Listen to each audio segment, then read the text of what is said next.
Olá, queridos, a paz do Senhor a todos. Está começando mais um novo projeto aqui na Assembleia de Deus do Ano Bom, um projeto da JUAW, Juventude Unida da Assembleia de Deus do Ano Bom. Dessa vez estamos aqui com um talk show entre eles. Todos os sábados, às 20 horas, teremos um convidado especial. Nós saberemos tudo sobre este convidado, relacionado também ao reino do céu. Deus possa continuar abençoando você que está conosco, onde você estiver, no YouTube, você que está me assistindo no Facebook, faça o favor para a gente, se inscreva lá no canal da Assembleia de Deus do Ano Bom. Coloque lá, AD Ano Bom TV, e se inscreva no nosso canal e seja abençoado pelas palavras que serão ali colocadas, pelos nossos cultos, pelos trabalhos da nossa igreja. Pois bem, estamos aqui então para hoje entrevistar Mariane Magalhães. A paz do Senhor, querida. A paz do Senhor Jesus. Tudo bem com você? Tudo bem. Tudo jóia?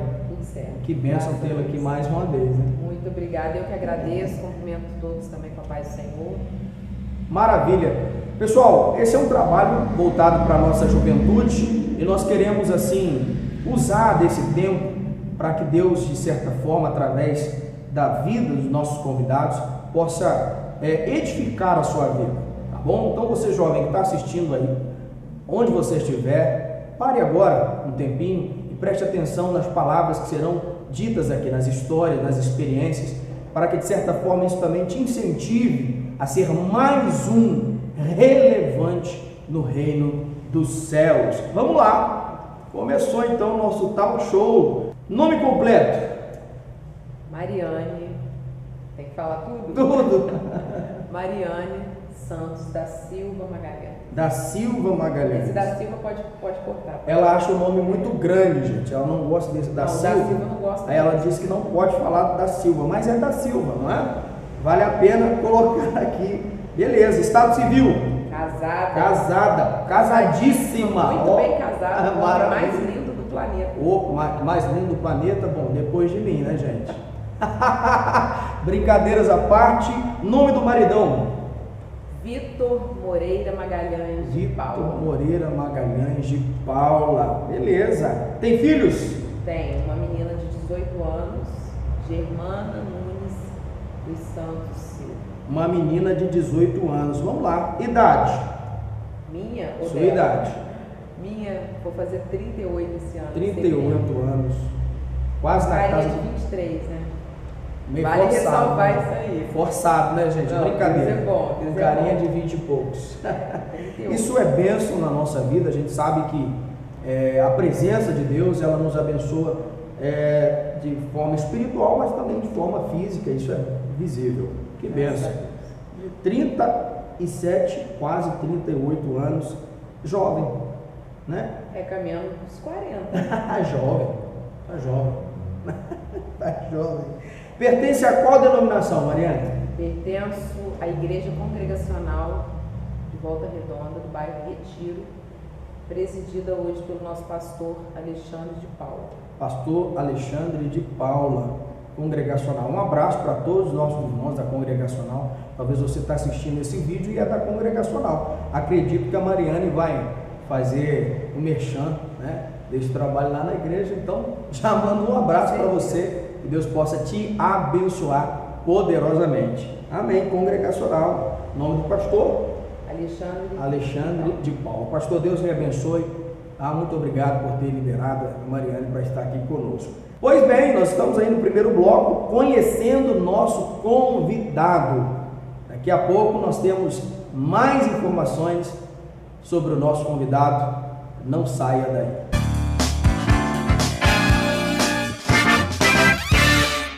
A paz do Senhor, meus queridos. Gostaria de deixar algumas informações aqui, esclarecimentos para os irmãos, a respeito aí dessa pandemia aí que continua, né, todo esse isolamento. Ainda não foi possível que nós fizéssemos uma solicitação formal, alguma ação com respeito à reabertura dos templos. Eu agradeço a todos os irmãos que têm feito aí aquilo que nós pedimos, aí somos a favor da reabertura dos templos, mas o momento não está muito propício para nós entrarmos com alguma ação, alguma coisa nesse sentido.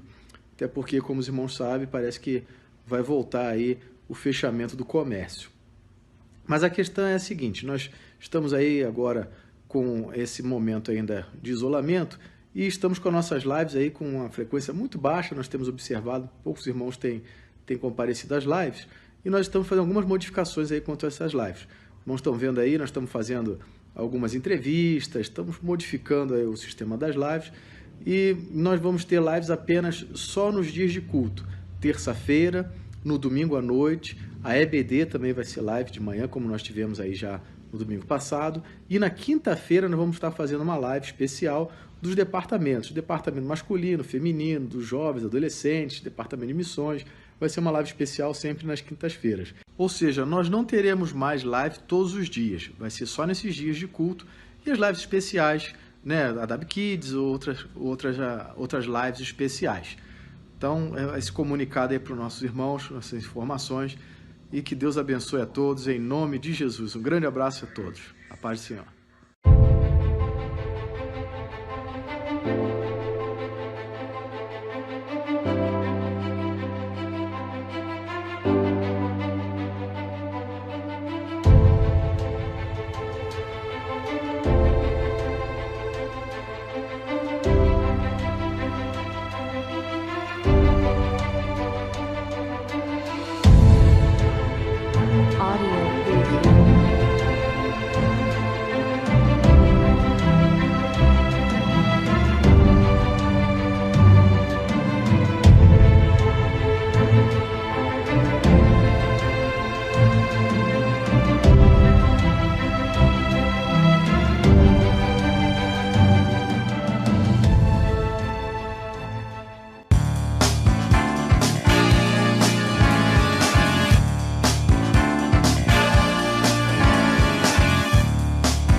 Pois bem, o motivo pelo qual o nosso convidado, a nossa convidada Mariane Magalhães, está conosco aqui é para transmitir para nós as experiências que ela tem e nós queremos saber sobre tudo isso. Tá bom, Mariane? As experiências que você adquiriu no reino de Deus, nós gostaríamos de saber. Então vamos lá. Quantos anos servindo a Deus? Então, eu nasci num lar cristão e aos 13 anos aproximadamente de idade eu me afastei, me desviei. Gostaria até de falar sobre isso aqui porque eu vejo hoje, olhando sobre a perspectiva dos jovens, eu vejo uma grande cobrança em cima dos jovens por ser filho de crente, né? Há um jargão que dizem que filho de peixe, peixinho é, ou seja, filho de crente, crentinho é, nem sempre isso é verdade. É verdade. Eu creio que as nossas experiências com Deus, elas são particulares e elas precisam ser vivenciadas nessa singularidade. E acaba que quando você nasce num lar cristão, quisera eu que eu tivesse permanecido, porque testemunho eu tinha para isso, mas acontece que essa cobrança que é muitas das vezes imputada sobre o jovem, dele viver à sombra de outra pessoa, porque é sempre assim, os holofotes estão voltados ao filho do pastor, é filho da missionária, é filho do irmão do louvor. Então assim, tudo que o jovem faça, ele está sempre carregando a responsabilidade dos pais, ou seja, do nome, da imagem dos pais. E isso é ruim porque isso limita um pouco a sua experiência particular com Deus. Então esse julgo que às vezes colocam sobre os jovens, isso ao meu ver, prejudica um pouco. Foi o que aconteceu comigo. Eu precisava ter a minha própria experiência com Deus e até então não tinha tido, apesar de ser criado num lar cristão, viver em um ambiente cristão, fazia parte da igreja, da organização de tudo que havia na igreja, mas eu não era igreja. Ainda não tinha me encontrado com Deus. E aos 13 anos eu decidi por não querer mais saber de igreja. Ao ver que os jovens por onde eu frequentava escola e os lugares onde eu frequentava eram muito diferentes de mim, porque na ocasião nós fomos criados, eu e meu irmão, numa igreja muito rígida em termos de doutrina de usos e costumes, enfim. E eu não soube lidar com aquilo, não tive aquele filtro, porque eu chegava na escola e eu era a única diferente de todo mundo em alguns quesitos e eu comecei a não aceitar aquilo. Eu queria ser como todo mundo, eu queria fazer o que todo mundo fazia. E aí eu me desviei com 13 anos e fiquei boa parte da minha vida, até os quase 30, afastada. Tive muitas experiências negativas, mas que no mundo, né, mas que corroboraram para hoje eu estar onde estou. Então também não descarto o que vivi, e muito embora eu não tenha orgulho disso, coisas que eu vivi eu me arrependo profundamente, Deus o sabe, mas também sinto que se fez necessário para eu chegar onde cheguei. Entendo. E hoje ter a experiência que tem com Deus. Entendo. Tudo é permissão de Deus, né? Tudo é permissão de Deus. Claro, a gente não está imputando essa culpa a Deus, né? Mas a gente entende que tudo é permissão de Deus. E assim, as experiências, né, que você teve no mundo, de certa forma, corroboram hoje, né, para o seu ministério, para você que fala também a muitos jovens. Isso é maravilhoso. Então você se desviou aos 13 anos. Aos 13. Ficou até quase aos 30, né? Então, assim, hoje eu posso considerar que tem 8 anos que eu sirvo ao Senhor. Que bênção, que bênção. 8 anos que eu conheci o Senhor. Que bênção, que bênção. Vamos lá. Quais as experiências, assim, nós não estamos aqui fazendo apologia ao erro, não, nada disso. Mas eu gostaria de saber alguma experiência fatídica, assim, que lhe marcou de forma negativa no mundo, que você possa usar isso como uma orientação para os nossos jovens que estão nos assistindo. Então, eu sempre costumo dizer isso quando eu ministro para jovens, porque há uma curiosidade dos jovens quanto ao sistema do mundo, né? Tudo que o mundo oferece. É verdade. E a própria palavra de Deus diz isso, porque às vezes nós temos para nós caminhos que aos nossos olhos são bons, mas parecem no final perfeitos, deles, né? Como são diz de o morte, provérbio, a Bíblia diz. Então, eu, nesse dado momento que eu me afastei, que eu não quis saber mais de igreja, aos meus olhos eu estava fazendo o que era bom para mim. Eu olhava tudo que o mundo tinha para oferecer, toda aquela que hoje eu posso afirmar que é uma ilusão, Sim. mas que outrora eu achava que era algo, nossa, eu quero viver isso que todo mundo vive, eu quero poder sair, eu quero poder fazer isso, fazer aquilo. Então, assim, esse período que eu me afastei, eu fiz muitas coisas das quais desagradou o Espírito Santo de Deus. Eu não vou, assim, pautar aqui todas elas, até porque senão não daria nem tempo, não esgotaria esse assunto, mas eu costumo até dizer que eu não posso me colocar naquele grupo de que Deus não leva em conta o tempo da ignorância, porque tudo que eu fiz conscientemente. Sim. Eu fiz porque eu conhecia a palavra, eu sabia que era errado, mas assim, a minha mente estava totalmente influenciada pelo mal.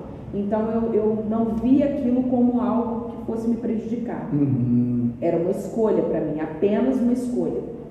E nesse período que eu me afastei, eu fiz tatuagens, eu tenho 8 tatuagens, das quais não me orgulho nem um pouco, e quando às vezes a gente vai ministrar, tem jovem que fica assim, deslumbrado e fala, eu tenho muita vontade de fazer tatuagem, o que você acha? E eu sempre digo aos jovens, não faça. Não é por só questões bíblicas, é questão de que você marca o seu corpo, uma coisa que você naquele momento acha que é legal, e aquilo é para a vida toda, e hoje eu me arrependo, eu pudera querer tampar todas elas, mas não tem como. E uma vez o Espírito Santo me confrontou com isso, porque quando eu comecei a exercer o ministério da palavra, eu me envergonhava das minhas tatuagens. E eu queria escondê-las, e Deus falou comigo assim, é a consequência, é a marca do pecado. Não tem como você desfazer delas. É viver com elas. Agora é conviver com elas. A gente sabe que o perdão Deus dá, mas as consequências elas vêm. É verdade. E eu por muito tempo carreguei isso comigo, as pessoas me olharem e me julgarem e pensarem, essa mulher tatuada, tá pregando pra gente, falando e corrigindo, e a gente... Mas quem é ela, né? Porque a gente tem essa questão de olhar e já pré-julgar a pessoa, né? Pela aparência. E eu fiz muitas coisas das quais eu me arrependo muito. Eu me envolvi com pessoas erradas, bebida, drogas, e assim, eu louvo a Deus porque Deus não permitiu, por conta, eu creio que do plano que Ele já tinha estabelecido sobre a minha vida, eu me viciar em nada. Graças a Deus. Eu estive no mundo, eu experimentei de muitas coisas no mundo, mas eu não me prendi a nada daquilo ali. Sim. Quando chegou o momento, Deus me arrancou. Mas esse período em que identifiquei uma das coisas que marcou para mim como testemunho, de livramentos que Deus me deu, assim, inúmeros livramentos, mas 2 deles que eu gravo muito e que eu não esqueço, foi um deles, meu pai ainda era vivo, meu pai já dorme no Senhor, meu pai era um missionário, um grande homem de Deus, e eu louvo a Deus porque eu sou fruto das orações dele. Graças a Deus. E eu lembro que nesse período que eu estava afastado, meu pai nunca deixou de orar por mim, nunca deixou de acreditar. Eu quero abrir um parêntese aqui para dizer, talvez tem pais assistindo, Sim. né? Não desista dos seus filhos. Com filhos, né? Experimentando, né? O mundo. Não desista de orar. A oração, ela pode muito em seus efeitos. E é para essa razão que nós estamos aqui com esse talk show, de certa forma, influenciar você. Você pai, você filho. Você que é jovem, talvez tenha um irmão também que está no mundo das drogas. Não desista de orar pelos seus filhos, pelos seus irmãos, por alguém que você queira ainda ver na presença do Senhor. Aqui é a nossa irmã Mariane falando que o pai sempre esteve orando por ela e ela é fruto das orações do pai. Pode continuar. E quando chegou nesse dia, eu saí com um amigo e nós fomos para uma construção abandonada, e essa construção ela tinha 3 andares, níveis superiores, era bem alto, e as pessoas costumavam ir para essa construção abandonada, alguns matavam até aula na escola e tal, as pessoas iam para lá para poder usar droga, para beber, para ficar lá. Sim. E nós fomos, era 11 e pouca da noite, se não me engano, eu fui com esse amigo meu lá. Ele foi para consumir droga, eu fui com ele, a gente naquele ambiente conversando.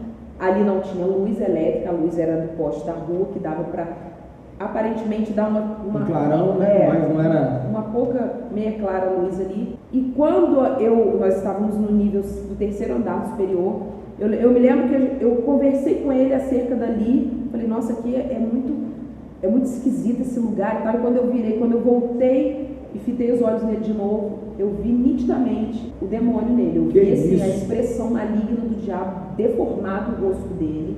Eu vi o rosto dele deformado e ele como se fosse me pegar. E aquilo ali foi uma cena tão rápida, surreal, né? Nunca tinha vivenciado aquilo, que eu só pensei em sair dali. Eu não pensei nas consequências, só pensei em sair dali muito imediatamente, rápido. E aí foi quando eu me joguei da escada. Eu não pensei como sair, eu só pensei, eu preciso sair daqui. E ali eu me lancei na escada, rolei a escada abaixo e já fui saindo para ganhar a rua, sem ver que tinha uma cerca ainda de arame farpado, bati na cerca, me machuquei, consegui sair dali. Resumindo, cheguei na minha casa por volta de quase meia-noite, meu pai estava com os joelhos dobrados e ele disse assim, aonde você estava? E eu chorando, toda rasgada, machucada, e ele disse assim, eu estava já dormindo quando o Senhor disse para mim, levanta e dobra os joelhos para orar por ela, porque eu fecho a sepultura dela agora. Que isso? Agora eu estou fechando a sepultura. Só Deus sabia o que poderia acontecer ali. Porque assim, ali eu vi claramente a mão de Deus me tirando, porque o diabo ele queria me matar naquela noite. E se eu pulo da frente, sem ser na escada, se eu não me lanço na escada, mas se eu pulo de frente para a varanda que dava para a rua, eu ia cair 3 andares lá embaixo, eu morreria certamente, ou ficaria toda quebrada. Então eu vejo a mão de Deus me tirando ali naquele momento e a oração do meu pai sempre por mim. Outro livramento grande que eu tive foi quando eu já estava adulta, em fase adulta já, nesse período de afastamento da presença de Deus.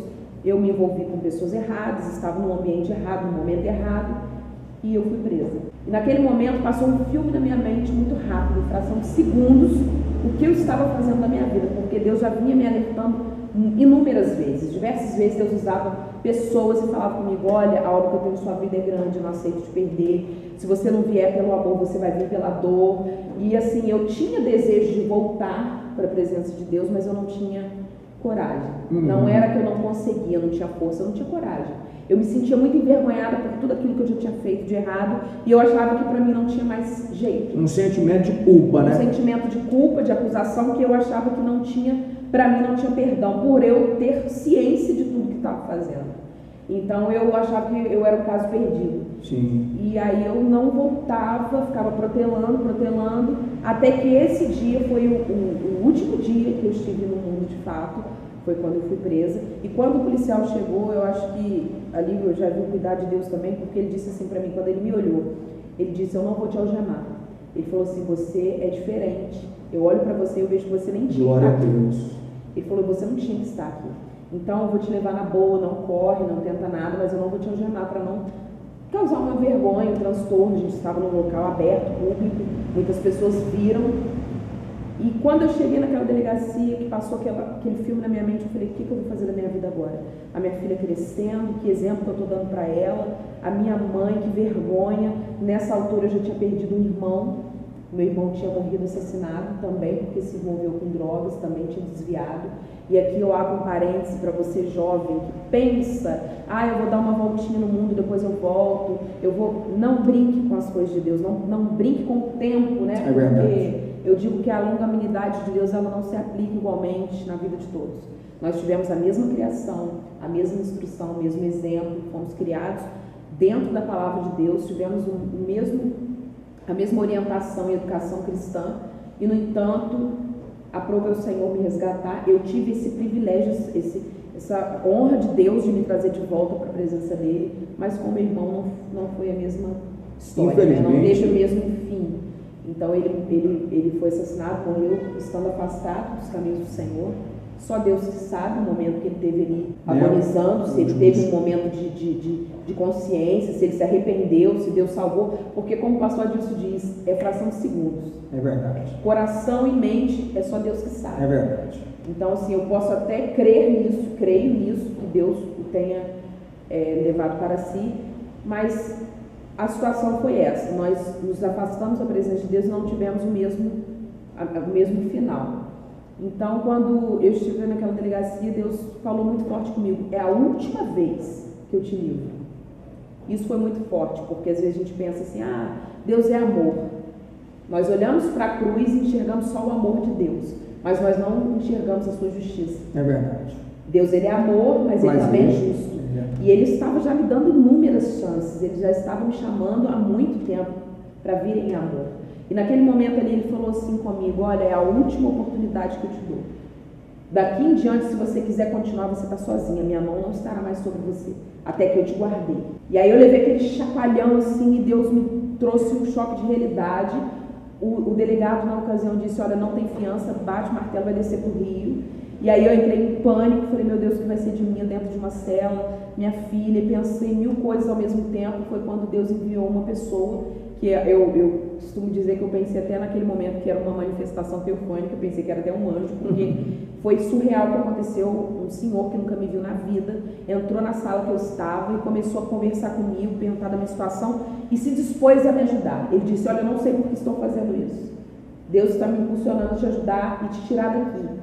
E ele tinha uma certa influência, ele conseguiu me tirar de lá. E eu pensando, no mundo, com a mente do mundo, eu pensei, ele vai querer alguma coisa em troca. Ninguém faz isso, ninguém faz nada por acaso, ninguém, né? De graça, pensando, né? Falei, meu Deus, e agora? Que esse homem vai querer alguma coisa de mim e tal? E Deus falando comigo, é o meu cuidado. Eu estou te arrancando daqui, mas é para você nunca mais voltar, não tem mais mundo para você. Glória a Deus. E aí eu agarrei essa oportunidade e aqui estou para a glória de Deus. Que bênção, jovem. Entenda isso, entenda. Nós estamos aqui para lhe dizer, a melhor opção sempre é servir a Deus, buscar a Deus, de todo o seu coração, de toda a sua alma, de todo o seu entendimento, servir a Deus. Como diz a palavra de Deus, buscai enquanto nós podemos achá-lo e vamos invocá-lo enquanto ele está perto de nós. Para a gente terminar esse bloco, né, essa experiência que você ouviu aí, nós vamos terminar com essa pergunta: como você retornou para Deus? Como foi esse retorno, né, esse processo em que Deus usou para te trazer de volta? Então, como Deus havia dito que eu viria pela dor, de fato eu vim. Eu precisei perder muitas coisas, e quando eu digo muitas coisas, eu digo em todas as esferas. Eu perdi confiança, credibilidade de pessoas que eu amava muito, pessoas que eram muito próximas. Eu perdi emprego, eu perdi muitas coisas. E quando eu percebi que eu estava no fundo do poço, que eu já não tinha mais para onde ir, que eu tinha perdido tudo, que eu estava me sentindo assim, sozinha, vazia, foi quando Deus falou: é o momento de você voltar. Só quem pode preencher isso que você está sentindo, esse vazio, sou eu. E aí eu não mais medi forças, eu não mais resisti à voz do Espírito, como de fato outras vezes eu fazia. Muito embora, como eu disse, eu tinha vontade de voltar, mas não fazia. Nesse momento eu decidi me entregar. E eu voltei a frequentar a igreja e, assim, devagar, vinha nos cultos e tal, porque o período que eu estive afastada, eu nem orava. Porque eu fui literalmente assim, para mim, ou é ou não é. Não tinha meio termo. E eu pensava, eu vou orar, pedir perdão para Deus por algo que daqui a pouco eu vou fazer de novo, então eu já nem orava. Mas essa volta sua, você lembra quando foi? Foi o quê? Um culto, uma oração? Foi um culto. Deus usou alguém? Sim, eu fui num culto, numa igreja em Volta Redonda, Igreja Batista Ministério Reviver, presidida pelo pastor Kennedy Fábio e pastor Claudineia. E naquele culto eu fui acompanhando a minha tia, que estava vendo a minha situação, meu sofrimento. Ela falou, você precisa ir num culto comigo, você vai se sentir melhor e tal. E eu fui. E chegando lá, Deus usou um missionário que fazia cultos de libertação lá na quarta-feira. Ele nunca tinha me visto na vida também. E Deus falou assim, olha, tem alguém aqui, falou com ele. Glória a Deus. Que veio porque o Espírito Santo trouxe. Aleluia. Porque precisava ouvir essa palavra. Eu tenho contemplado o teu choro dentro daquele quarto. Tudo aquilo que você tem verbalizado em oração para mim, eu vou fazer. Glória a Deus. A sua casa não está tida como perdida. Eu sou o Senhor que te chamei, que te escolhi e que te separei para uma grande obra. E vou restituir tudo aquilo que você perdeu. Glória a Deus. E aí eu me derramei, chorei aos pés do Senhor. E aí eu comecei a voltar aos poucos, a frequentar, quando de fato eu mergulhei e decidi. Pois bem, são muitas experiências que a nossa irmã Mariane adquiriu com o Senhor, e tem mais, né? A nossa irmã Mariane exerce hoje um ministério maravilhoso, que é o ministério da pregação, né? Ela prega a palavra de Deus, dá palestra, e tem sido bênção, tem sido uma jovem, juntamente com seu esposo, relevante aqui na nossa região de Barra Mansa. Eu gostaria de saber como se deu, como começou esse teu ministério. Fala um pouquinho sobre o teu ministério de pregação. Então, na verdade, eu tinha vontade de cantar, de louvar. A família toda do meu pai são músicos. Meu pai era cantor missionário, ele tem CD gravado, inclusive eu te dei para ouvir, não sei se já ouviu. Ainda não, vou ouvir ainda. E assim, uma voz muito eloquente, tipo Vitorino Silva, uma voz bem posta. Que legal. E eu pensei, herdei o dom, né?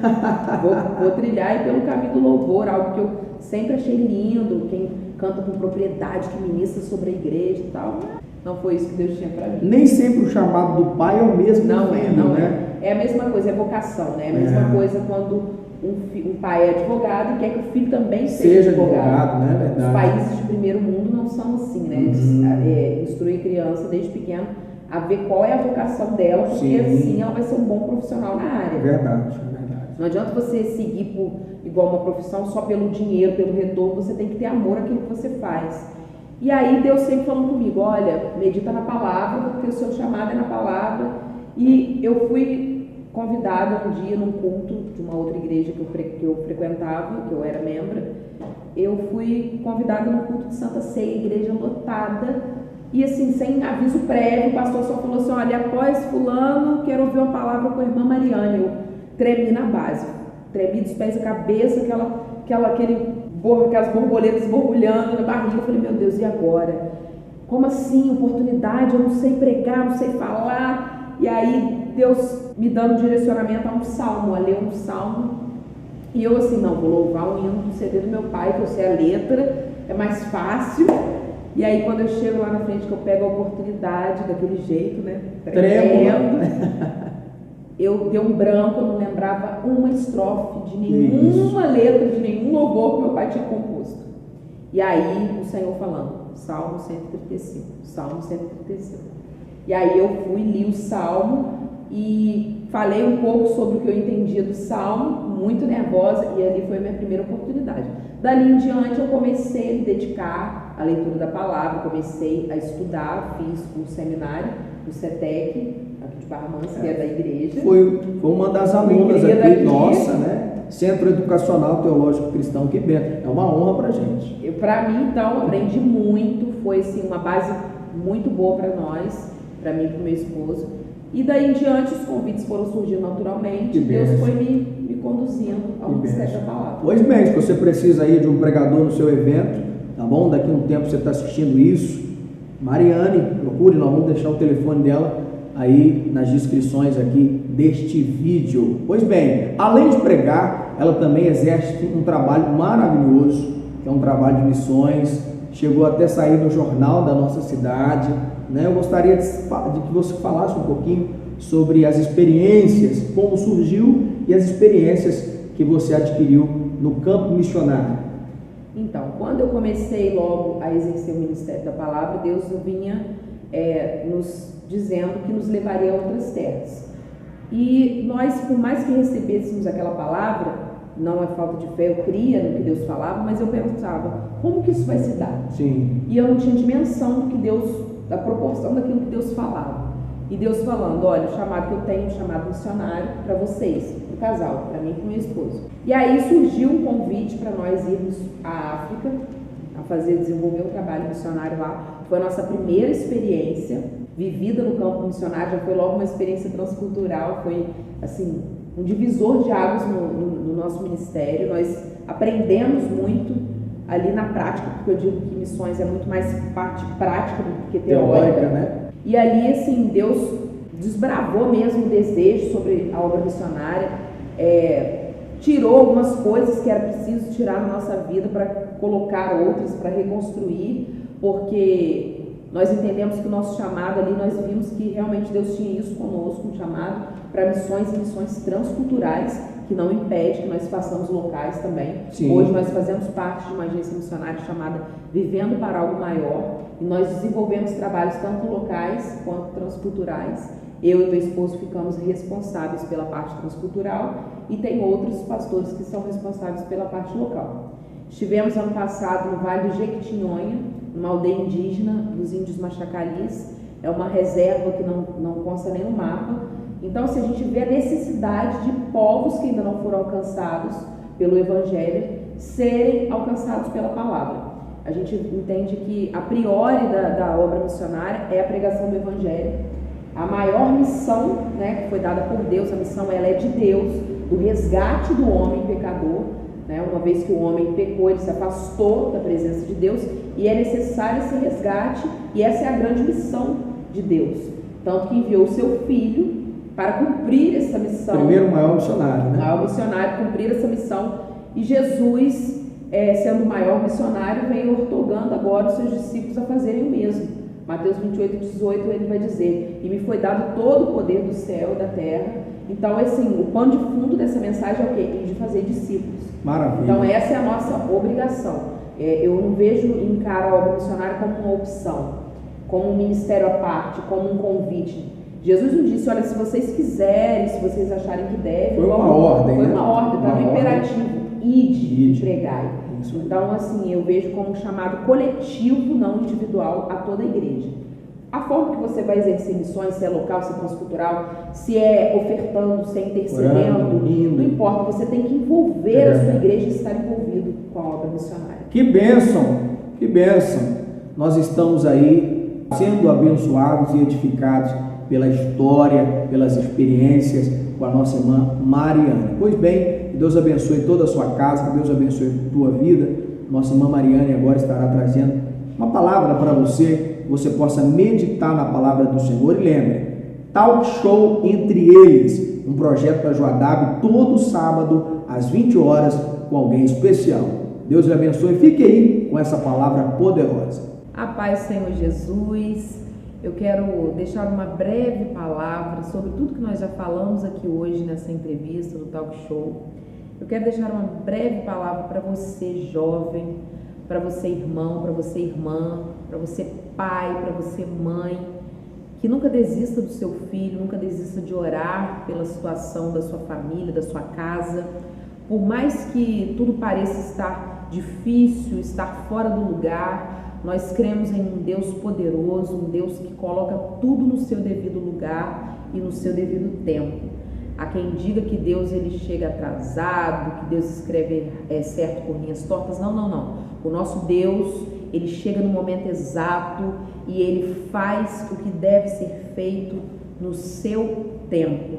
O texto que eu quero deixar para vocês, jovens, está em Provérbios 4, no versículo 23, que vai nos dizer assim: Sobre tudo que se deve guardar, guarda o teu coração, porque dele procedem as saídas da vida.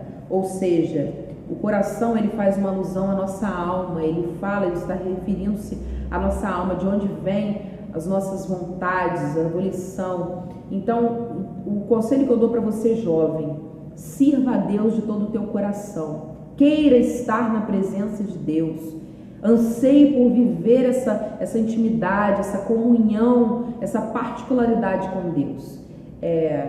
Como eu disse no início da entrevista, nós precisamos nos encontrar em Deus, todos nós. Não adianta queremos pegar carona na experiência de outra pessoa, viver à sombra dos nossos pais, da experiência que os nossos pais tiveram com Deus.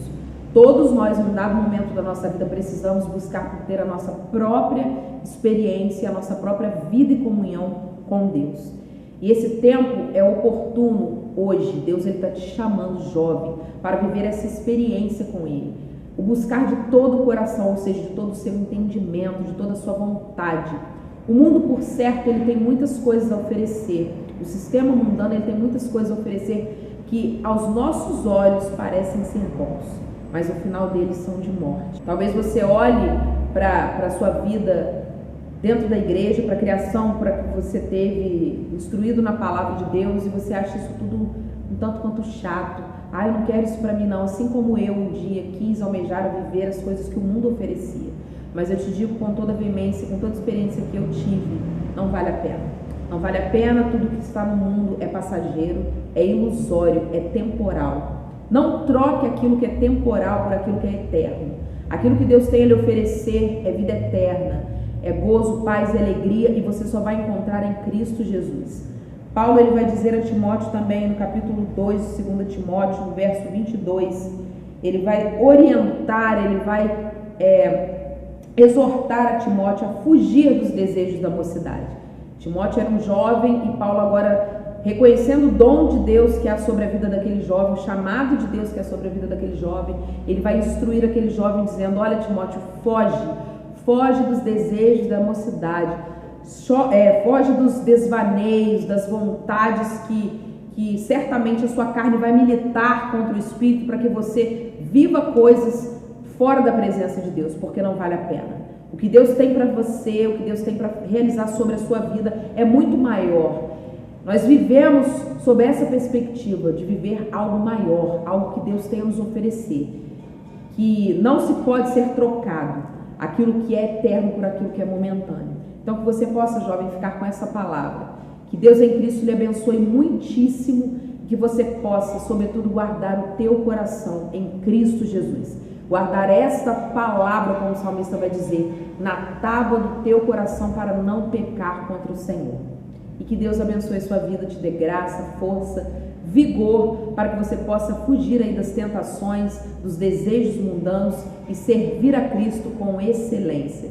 Que Deus abençoe sua vida, em nome de Jesus.